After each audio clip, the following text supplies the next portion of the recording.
I've got Mekk-Knight control featuring Runick. Let's check out the list. So I went to locals the other day and I tried to get creative with my deck. I was getting a little bored playing pure Mekk-Knights, and I was still waiting for some Runick cards to get here. So I decided to mash the two up together. I'm gonna be honest, it did not go super well for me. Definitely could have gone better, but when it popped off really well. I'm not too mad about the deck. It could definitely be a little bit more consistent, but I do like it. I do like the way it plays. It definitely has a good control feel to it. But without further ado, let's get right into the list. Alright, so we're going to go ahead and start off with the Mekk-Knights part of the deck here. So we run 3 Gear Suit, the Orcus Mekk-Knight, 3 Purple Nightfall, we run 2 Mekk-Knight Blue Sky, 2 Indigo Eclipse, and 1 War Legacy Chalice. You need Gear Suit to help you get started with your plays. The combo that I like to do usually ends up with Mekk-Knight Morningstar and Sprite Elf. Need Gear Suit to be able to do that effectively. Purple Nightfall searches you any Mekk-Knight. It's always been at 3, it will always be at 3. We run the Blue Sky because I didn't want to run it at 3 because I only have so many Mekk-Knights that I can search. And running it at 3 was definitely too bricky. But as always, purple searches blue or blue searches purple, and either one of them always gets me into Indigo Eclipse. For the control version of this deck, if you want to go pure control, you need Indigo. He moves Mekk-Knights on the field, and you want to get your Mekk-Knights in front of your opponent's cards. And then World Chalice is a brick. That's not so much of a brick in this deck because of the Runick extra deck monsters. You need that. He helps you be able to summon Lib and use cards that you set that turn. It's a brick, but it's essential. World Legacy Succession, monster reborn for any monster that, as long as you can summon it to a link arrow. Definitely crucial to have in Mekk-Knights. World Legacy Memory. This is like the E-Telly for Mekk-Knights. It's really important to run. The reason I'm not running it at 3 though is because it locks you into Mekk-Knights. It's definitely good to help you extend or to help you defend. It's good to help get Indigo Eclipse out onto the field to have that extra negate. That's why I run 2 of them. But again, it locks you into Mekk-Knights, and sometimes you don't want to get locked into Mekk-Knights, especially being able to special summon Runick monsters from the extra deck. It can definitely help you.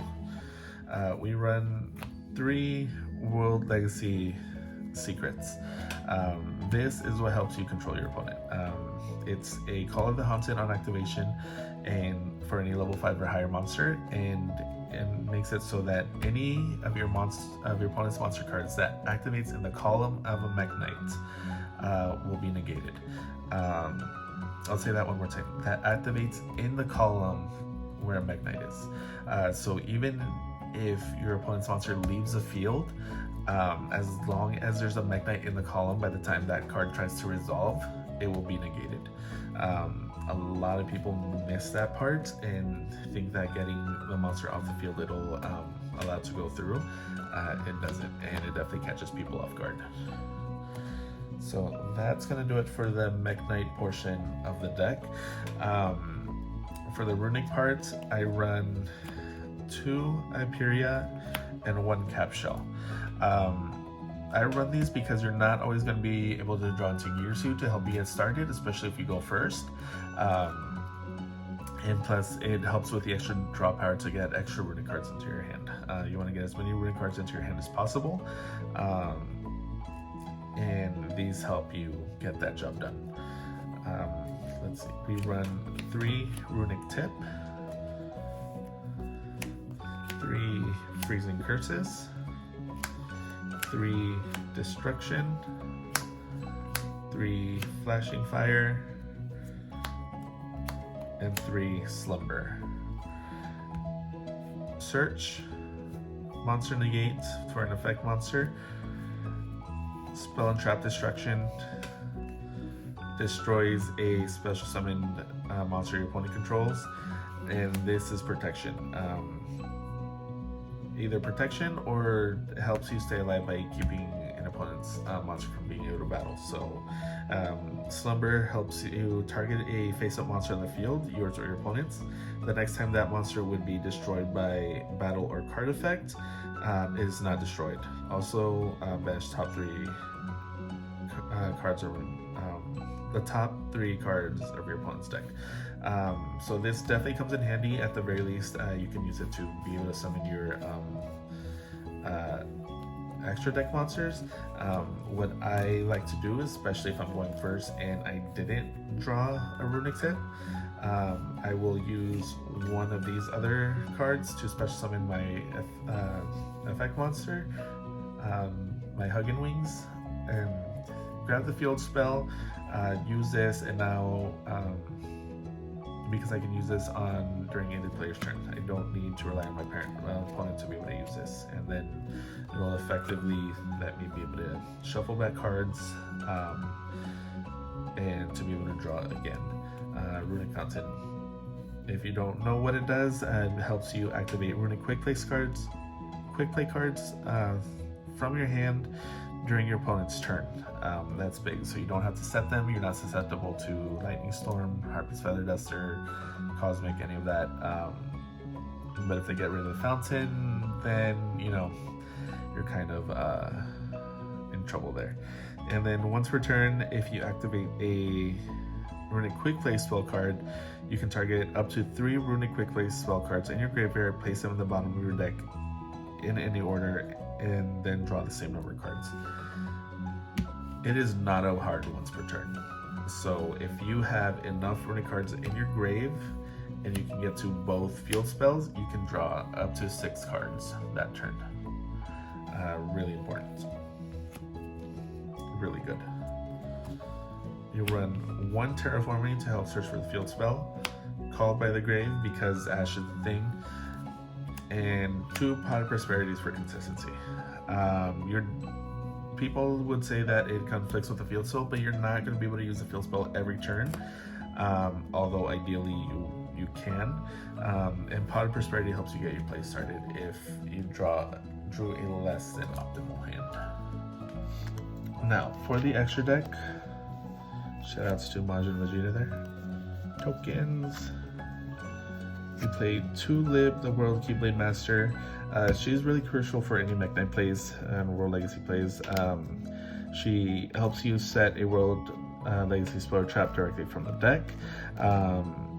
And if this card was link summoned and you use it for link summon, sent to a graveyard as a link material, you can shuffle 1 card on the field into the deck. It's non-targeting, non-destruction removal. Works great. I love this card. I will always run it at least at 2. 3 if I could. 2, Mekk-Knight and the Morning Star. On summon, it lets you on link summon, it lets you discard Mekk-Knight or World Legacy card to search for a World Legacy card from your deck to your hand.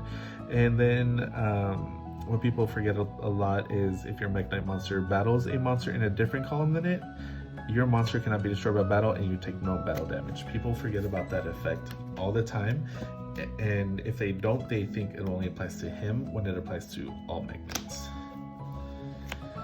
2 Sprite Elf, because I run enough cards for it, considering that I can use a linked or rank 2 monster as well. Helps with the grand game, helps with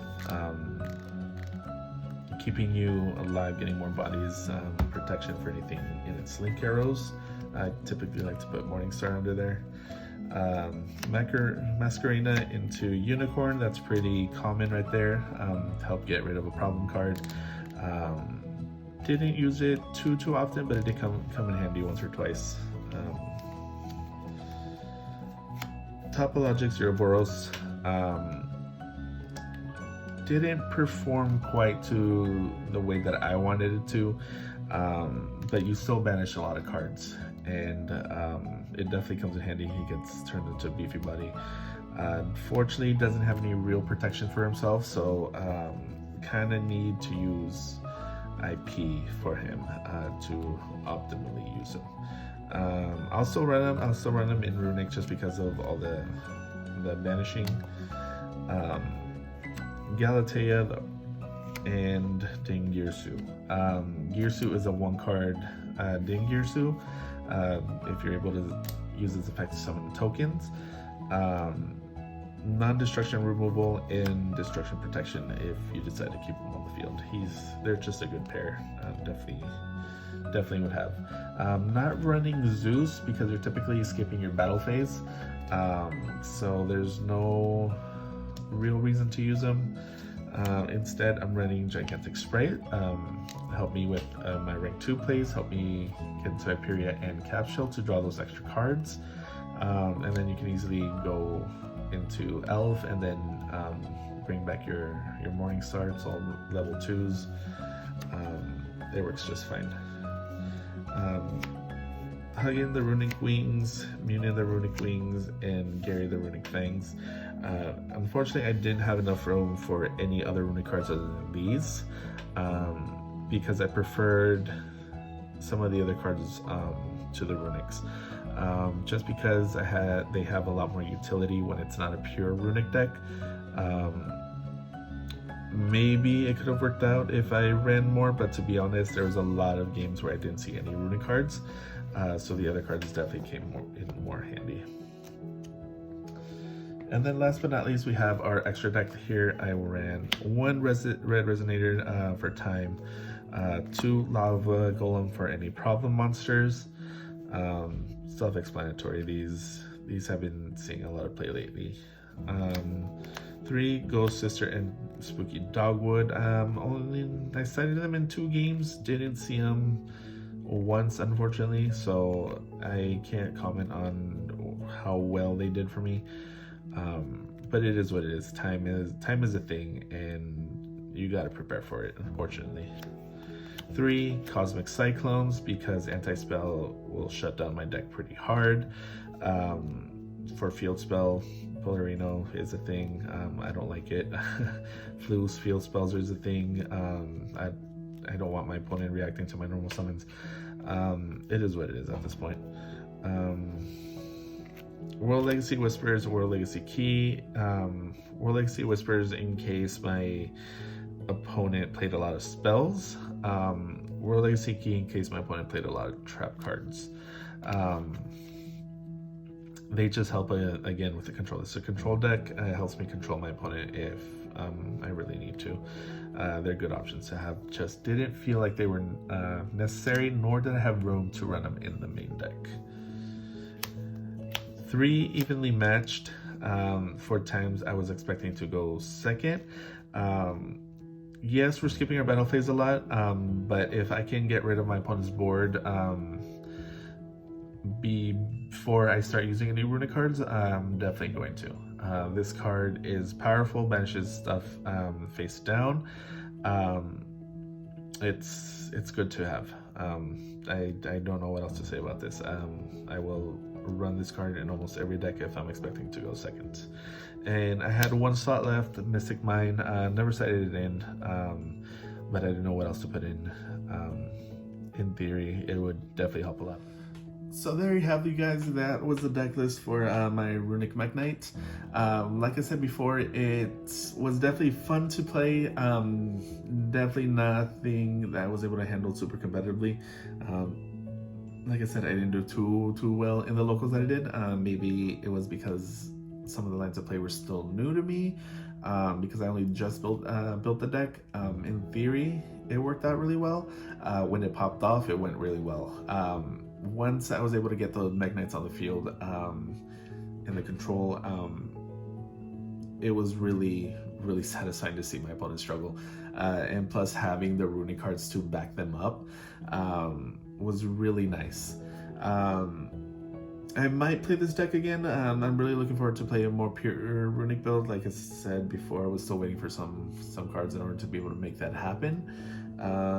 But we'll see. Mekk-Knight was always really fun. Runic is really fun. Definitely happy I built this deck to try it out. If any of you have tried any other versions of Mekk-Knight or Runic, or if you've actually tried this deck before, let me know. How did you do? Did you do any better? Are you gonna try and build it? And if you do, let me know how you do. I'd really like to know. But until next time, we'll see you. Peace.